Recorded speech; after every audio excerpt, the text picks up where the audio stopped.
Before anyone asks why I'm not showing builds in this video or like in general, it's because builds change over time. Like new crime brands come out, new sinners come out and stuff, blah blah blah. So I feel like if I put them in the video, it can be misleading over time. So just go to sin.gg. That is going to be more updated than a static video on YouTube. So just go to sin.gg, type in the sinner name that you want to check what their current meta build is. Okay, that's why they're not being shown. Stop asking. So if you want to play the Shattered Blade team, you need Augustus as the main core member of your team. And then you can have Siglinde as a support. And I really like using Ceto as the core breaker. If you don't have her, you could use Zero or Labyrinth as the core breaker if the map allows it, if it's a physical damage or map 3 mixed damage. Otherwise, you could use Lissandra as well, but Ceto is the best choice here. And then, of course, Shin is one of the best options for supporting this team. And for the last two slots, LL and Jelena are pretty good. You do want to play this team with Last Stand, so sometimes LL can help with getting more stacks for Augustus to keep using her ult. Or you could instead use Serpent. So Reforged Serpent belongs as part of the true damage team, but I personally don't love it because it requires more brain cells. And if you're using RF Serpent, you might as well make her the main DPS. So I kind of prefer playing like 1 DPS, 5 support, so I would not use Serpent here for that reason. You could also use other healers like Uro or Cassian or whatever. And you could also use Coco, because Coco's ECB is what does basically most of her damage. And Augustus's ult will trigger hits for her ECB. So you could do this combo as well, like just send her like here or something. But if you don't want to, you could just go. And Jelena gives attack buff as well as damage dealt buff, so Jelena cannot buff Augustus's ult with crit, since Augustus's ult cannot crit, but the other parts of her buff do work, so you could use that instead. You could hypothetically use LL here, and it's like a situation where basically you use Augustus's ult wherever there vaguely are enemies to kill. You use Jelena's ult whenever she has it on Augustus, like you don't really have to care about the timing, just use it. You use Shin's ult, and then whenever she has her second ult, her ECB, you just use it as well. And whenever there are mobs to break cores with, you just use Ceto and core break. And then when Siglinde has like the number next to her name, her HP bar, you just use her ult, and that's it. So it kind of looks like this. You just use Last Stand stacks whenever you do have it. Use ult vaguely whenever they exist. And then you see mobs with cores, right? So you just send Ceto there. You get more Last Stand stacks, so you just use those as well. And then you need mobs to die here, so you're gonna just use her ult again and move it, right? And then have ult, use ult, have ECB, use ECB. Things are dying, it's fine, it's whatever. And then you can see the boss revealed core, so we're gonna send Ceto in front here to do some core damage, and then we're gonna move. Augustus is ult back, and then like, oh, Siglinde isn't like standing emoji channeling, which means her ult is also just like use it again just in case. It turned off because the boss ulted her, but like just use it, whatever. If you didn't use it, it's fine as well, it doesn't really matter that much. And you can see the boss is like rapidly dying here, and then oh, more mobs with cores, we're going to kill them. And then like the boss is dead, but then there are still mobs somewhere on the field, so you just use Augustus's ECB, or second ult, bang, everything's dead. And that's it. That's how you play Shattered Blade. If you were using Serpent, you would be like, oh, use Serpent's ult here, use Serpent's ult there, but like, isn't this much easier? Moving on, if you want to play Aurum Summon in Broken Frontlines, first of all, don't. But second, if you really do, then you want Bell Tower on Hilda, actually, not Hypatia. It's actually easier that way. So what you will do is you're gonna put a Hypatia in like some corner where everyone else has difficulty hitting. So like, let's say you're gonna use Hilda and Millie to deal with everyone in the first front half of the map, yeah? Then you can just put like Hypatia in like this corner or something, so that she deals with elites that are annoying in like those corners.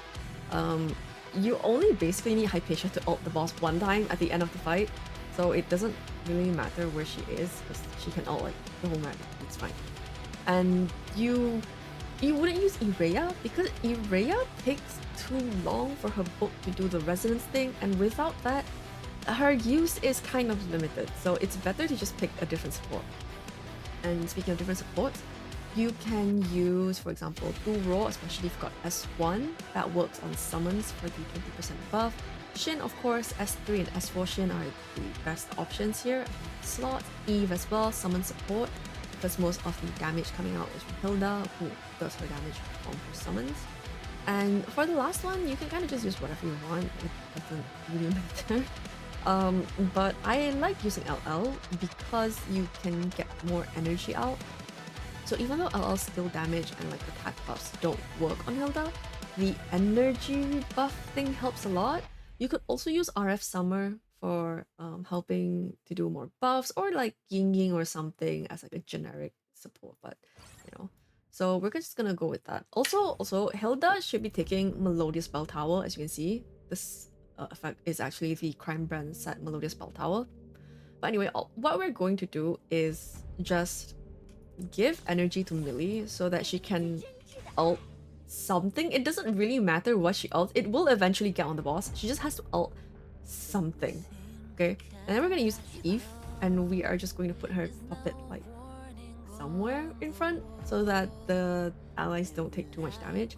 And then we're just gonna like do all the rest of the energy onto Hilda.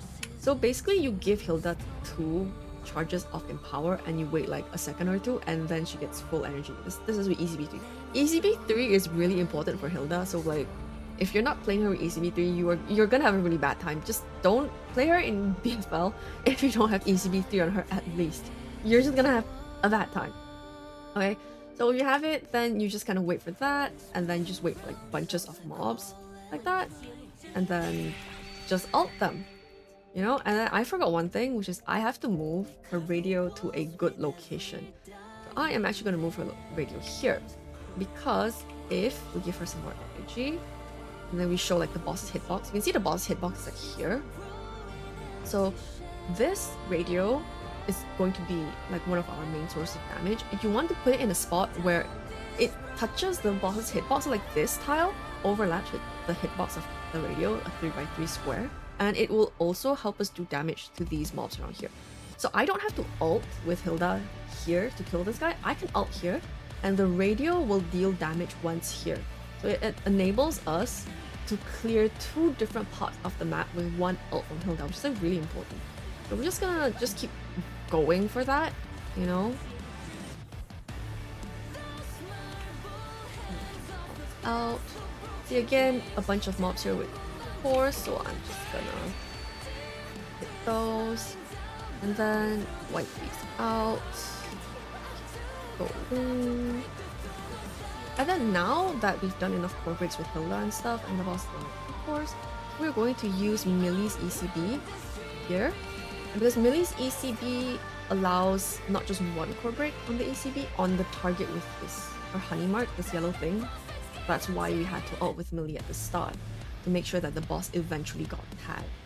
Because it jumps to the enemy with the highest HP after it kills its target. Now that the boss is core broken, we're going to use Eve's ECB here, and that just makes all summons do more damage. So we are going to just do that. See here, these guys are like, you know, just taking a while to die. And then here you can see the boss has like a bit of 4 break time left, and then Hypatia Assault. So when Hypatia has ult, you just use it on the boss. And you watch that.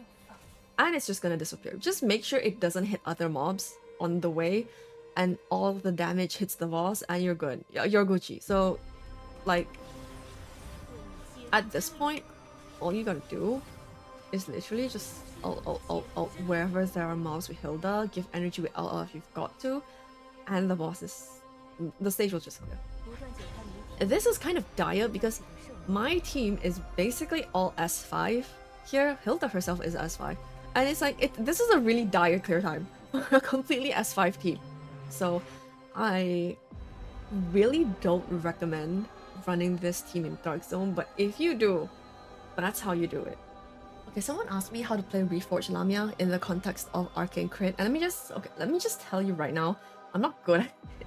So, basically the idea is you are using both of them as double co-DPSs, so you need damage to come out both of them.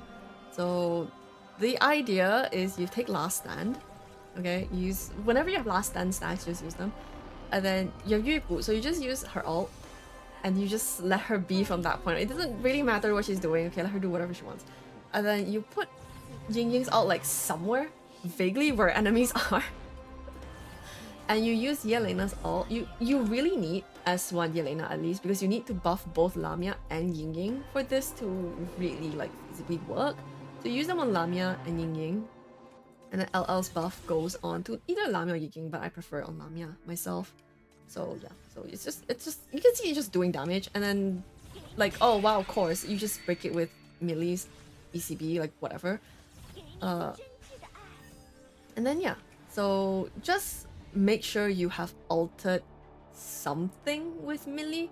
As you see, I altered them, but because they died, the mark jumped to whichever enemy has the highest HP on the map, which is the boss. So as long as you alt something on the map at some point, then it will eventually be on the boss. I guess you just like buff whoever you can buff, and then you move Lamia wherever things need, like this guy needs to die, and then these guys need to die, and then like these guys need to die, kind of, you know? And then like they just die. But you do need to kill the boss, so we're going to move Ying Ying's ult back here. And then we're going to wait a second. We're gonna Ying Ying ECB here to do 3 core damage, and then I'm going to wait with Millie's ECB because I want the enemies to walk here and here. Because otherwise, if I move Lamia back here, hit them later, to do damage, they are going to be like standing here, and Lamia won't be able to hit them. So you kind of do have to like use your brain cells a bit more with this, but not like too much. So like they've walked there, so you just go right now, and then Lamia's ult makes things take more damage for a while. If something is not dying, just use it. It will probably die. But first, of course, we have to use Jelena's ECB, and then we just kind of want things to die. So we're gonna just use last stand stacks that we have. We're gonna move her there to hit the boss. We're gonna move her here to hit this thing, this thing, this thing, this thing. And just whenever like she does a basic attack, just move her, and somehow the boss will die. To be completely honest with you guys, I don't know where the damage is coming from for this team. It kind of mystifies me as well. I don't get it. Why? From where? Where did Lamia just do 2 million damage? I don't understand. You know? But it's fine. It cleared, and that's all that matters. So if you play 11 these days, RF11, your team should kind of look like this. It's like Shin, LL11, Jelena, Eve, and Millie. You can kind of swap things around, like you can use RF Stargazer, you can use Parfait. By the way, Parfait's buffs works on summons. I've tested it before. But yeah, you can use kind of generic supports like Mr. Fox as well, so on. You could also use like Ying Ying or something. That works if you're so inclined. But yeah, we're gonna just go with that.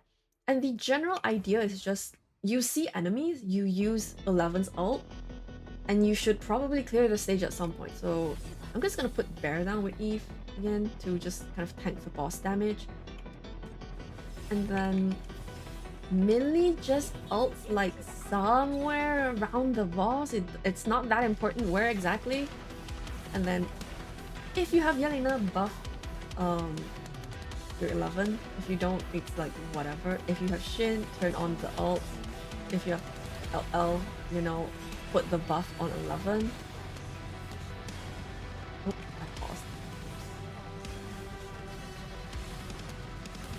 And then yeah, you just kind of like ult wherever ults need to be ulted, and things will probably be dying. You know, not a big deal. You just see enemies with cores, you just put that ult somewhere. Vaguely, you see Jelena has ult, just use it. You know, like again, like not a very big deal. Okay, boss has core reveal, just use your ults, man. You know, just use your ult. Oh, and the boss is core broken. Wow, that was so fast. And then you just use your ECB like somewhere vaguely on the boss. You switch on Eve's ECB, which is like as you can see, not even necessary here. And the boss is there. And if I kill this one, the stage is over. Like, you know, so personally, I highly recommend investing in RF11. I just think it's really strong and really good to use overall in lots of different scenarios. I'm going to show you guys a version which takes out 2 of these supports. I think this should be enough to clear. So let's just show you guys what that might look like. Because this team is high shackle, so I'm just going to put that out for you guys to see. I feel like I'm just not going to care about these mobs too much. Like, if they don't die, it is what it is. Because they are just like in the most inconvenient location imaginable. So like if the mobs leak, whatever, right? As long as it's clear. Frick it.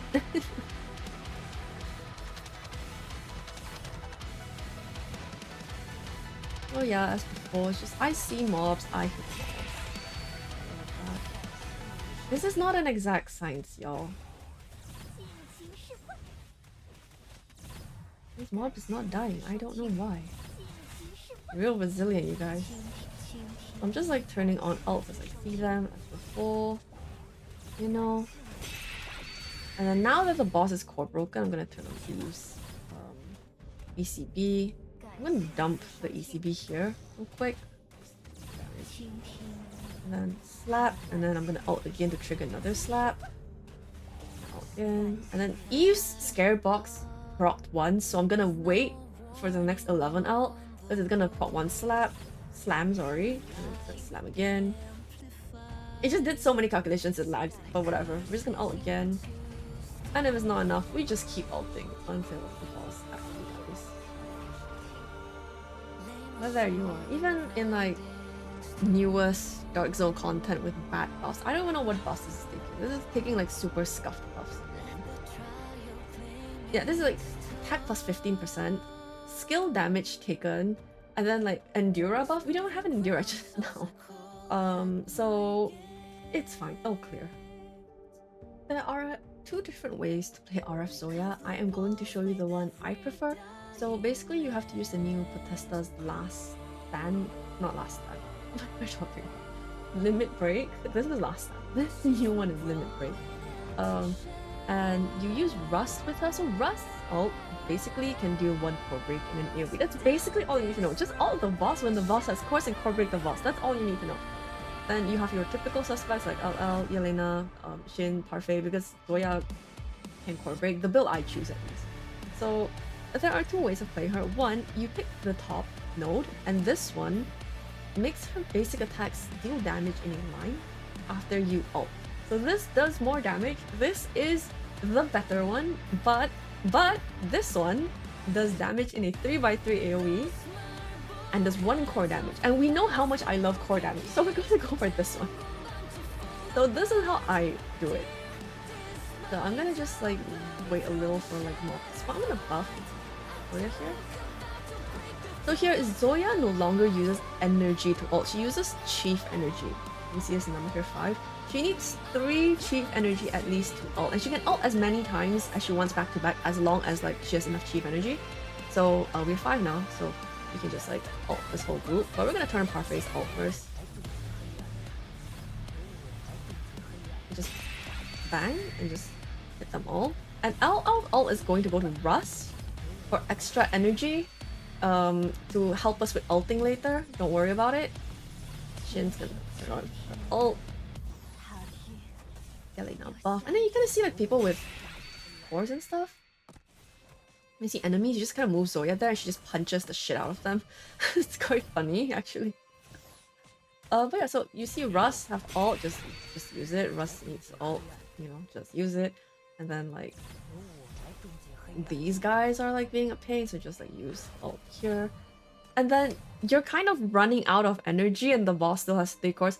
So just use Rust's ECB, which gives you some Chief Potesta's energy. So I'm gonna use that, and then I'm gonna hit, and then I'm gonna hit again. And then Shin's ult's about to run out, so I'm just gonna pop that on real quick here. And then I'm just gonna like ult again, core break the boss. And then now what do? We turn on everyone's ult.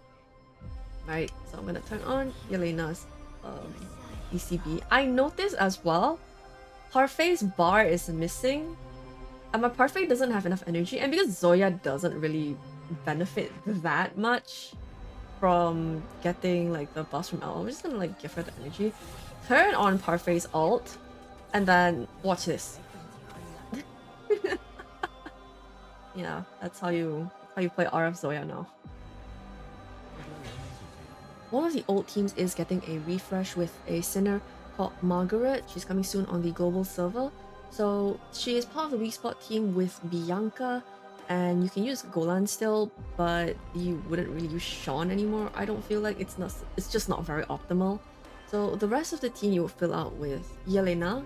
Pretty important since all of Bianca's damage can crit. You do kind of need that damage amount to get through like the damage checks these days in the meta. Shin, you know, normal attack, damage dealt, a really good teammate. Ceto I really like as a core breaker because she's not energy reliant, so you don't have to worry about like giving energy to 0 or whatever. When Bianca is kind of energy hungry, especially if you don't have like high shackles or Margaret. You can replace Golan with like more RF Rafu, that kind of deal. So it's like whatever, it's not very strict. One thing you do have to pay attention to is that Margaret has to stand behind Bianca, or like whatever main DPS you have. She puts a mark on them, and they are the one that, you know, all the rest of Margaret's kit relies on to like do all the buffs and whatever. You can move them away after, but like at the start of the fight, it has to be like this. You can't do this. It's not gonna work. You can't. She doesn't mark people next to her. It has to be like this. So you can put Jelena, like S1 Jelena, like, next to her here instead, and more like next to her as well. But Margaret has to be behind Bianca. Okay. So now, as usual, we start the fight, and I personally prefer Empower. I like it more than Last Stand, but Last Stand works as well if you're into that. I'm just gonna pop some energy on both of them and just let them ult.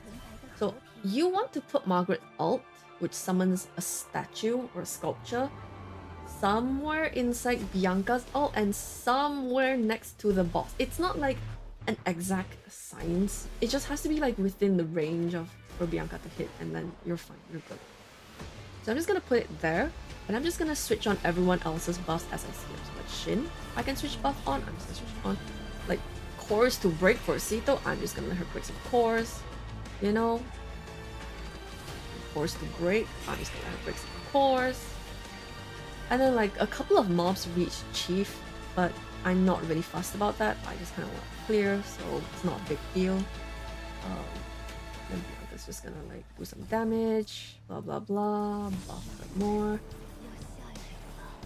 And you see Bianca's Bianca's ult now is done, so I'm just gonna use it again.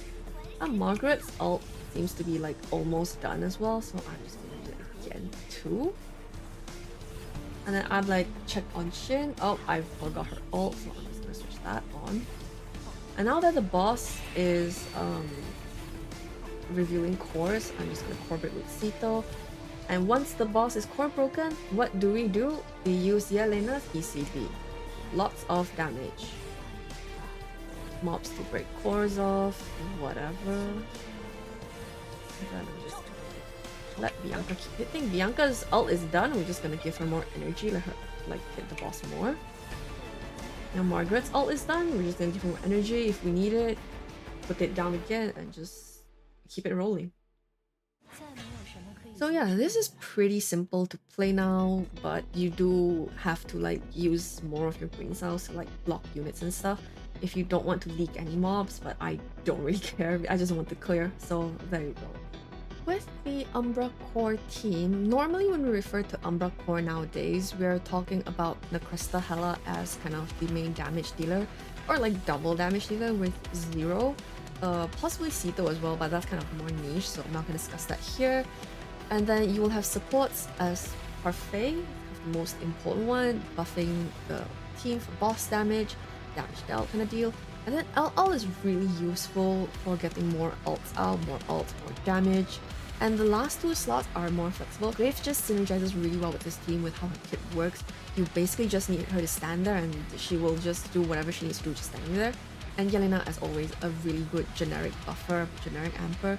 You could use another healer, let's say like Duro or Shin or something like that. You can use Cabernet, use Mr. Fox. Mr. Fox is pretty good because this team generally can break a lot of cores and benefit from his buffs. So he's kind of like a pretty niche but good pick, especially because he's an A rank.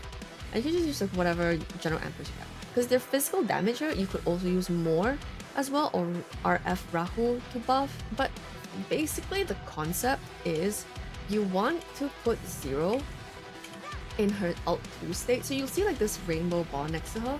And that means that whenever she uses her first ult, it will hit 3 times. So it's gonna break 3 cores, and the way you get into it is by using the second one. You just kind of keep an eye on this bar to make sure like it's there. So all you gotta do is if you're using Graves, just use her ECB. It literally doesn't matter when you use it, just use it just because. You don't even have to use it if you don't want to. It really doesn't matter. But like, yeah. So all Hela has to do here is stand there and then get buffs from Jelena. Okay? And then LL's ults will all go on to 0. Okay?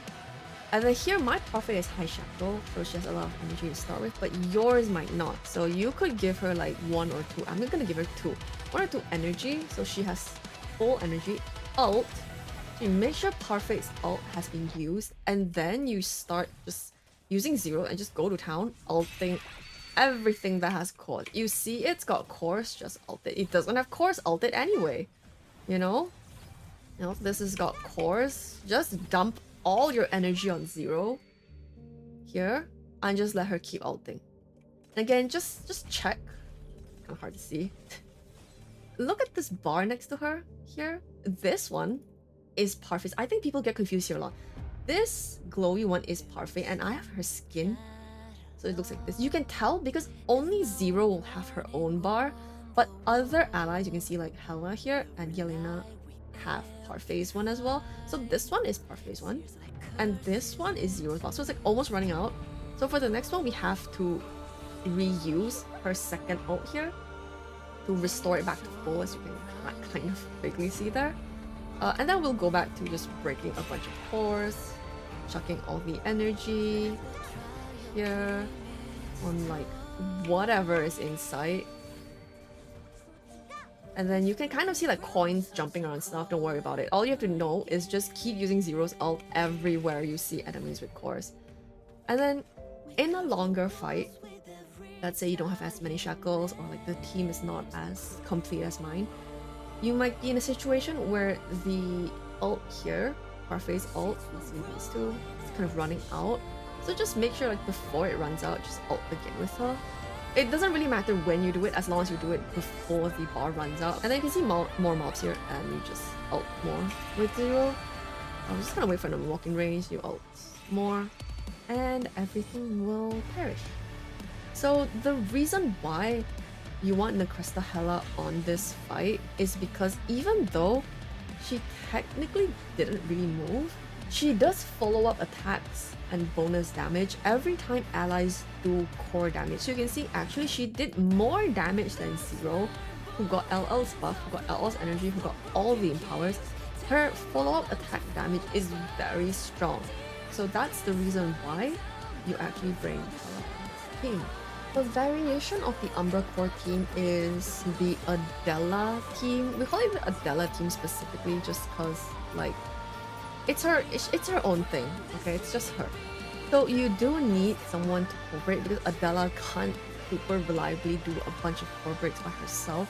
0 is kind of energy hungry, so I don't love using 0 here. I personally really like using Ceto because Ceto is not energy reliant.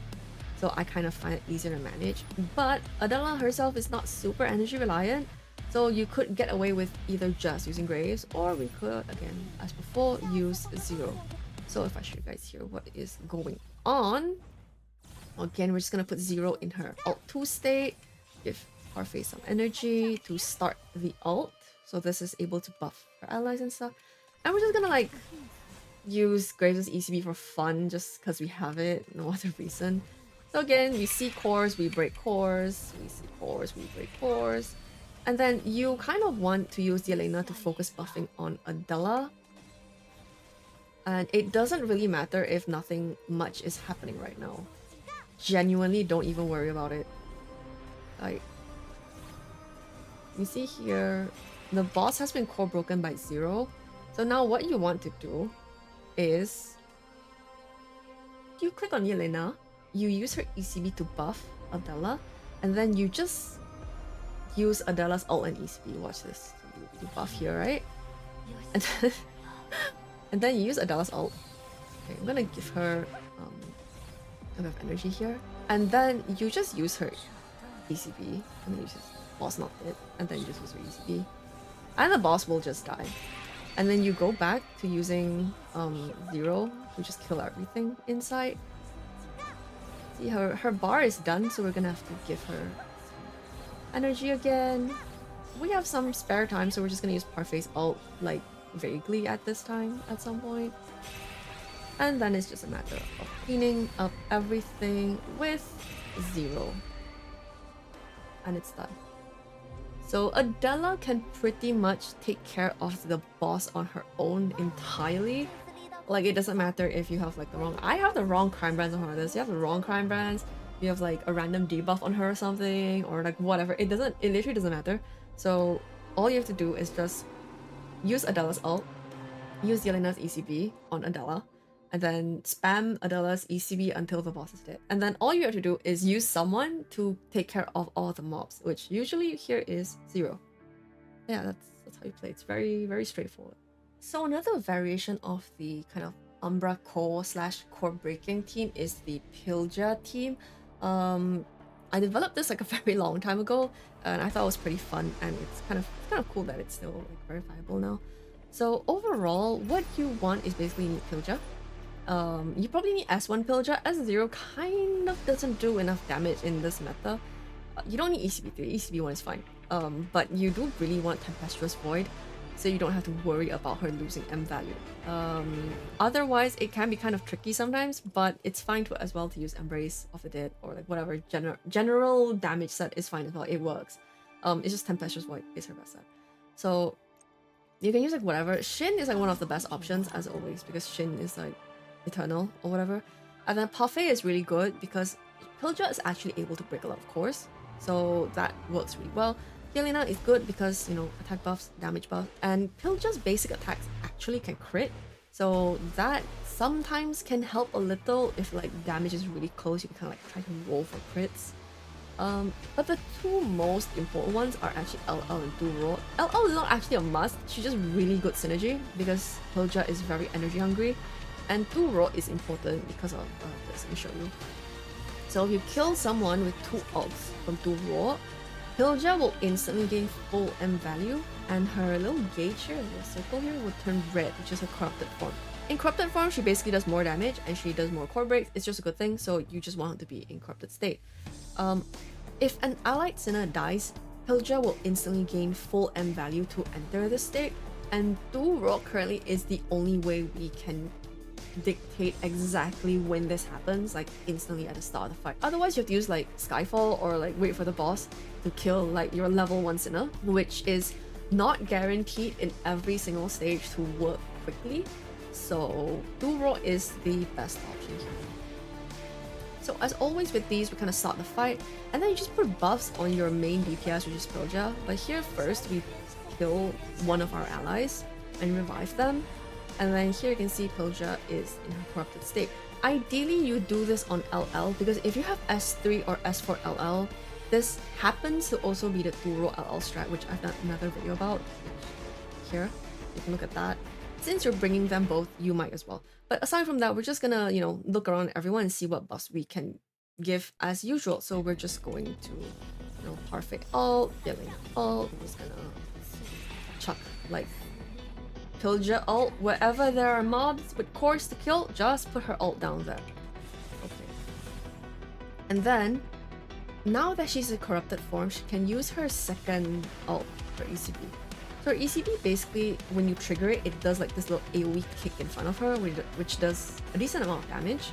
And then all her basic attacks are in an AoE for some amount of time. But the boss is going to stun her here, so we're going to show you that later. Oh, this is kind of annoying. But yeah, okay, so she's done being stunned now. So I'm just going to like use the ult to do 2 core damage onto the boss.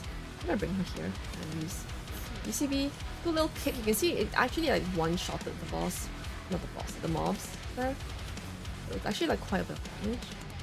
And then we're just going to keep doing whatever we're doing. So if we see enemies with like mobs we can hit, so go for it. You know, we see like enemy mobs here, so like that. Pylgia, not Pylgia, Parfait has ult, so we're just gonna like vaguely use that at some point. And then we are going to do that. And here we're like, okay, might as well hit the boss at this point. And you can see now, check again, like just pause the game and check like, oh, Shin's ult isn't switched on, so I'm just gonna like remember to switch it back on. And then we can check Jelena's ECB isn't on, so we're gonna use that.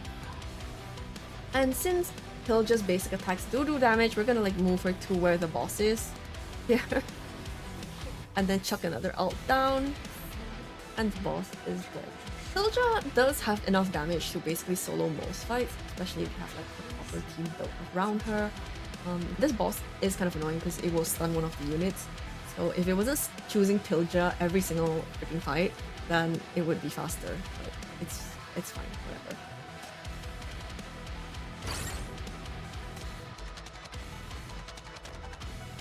倾听，倾听去吧，给你最真挚的。感谢您的收听，感谢您的静听，感谢您的收听，感谢您的收听，感谢您的收听，感谢您的收听，感谢您的收听，感谢您的收听，感谢您的收听。 感谢您的收听，感谢您的收听，感谢您的收听，尽情释放。感谢您的收听，给你最感谢您的收听，感谢您的收听，感谢您的收听。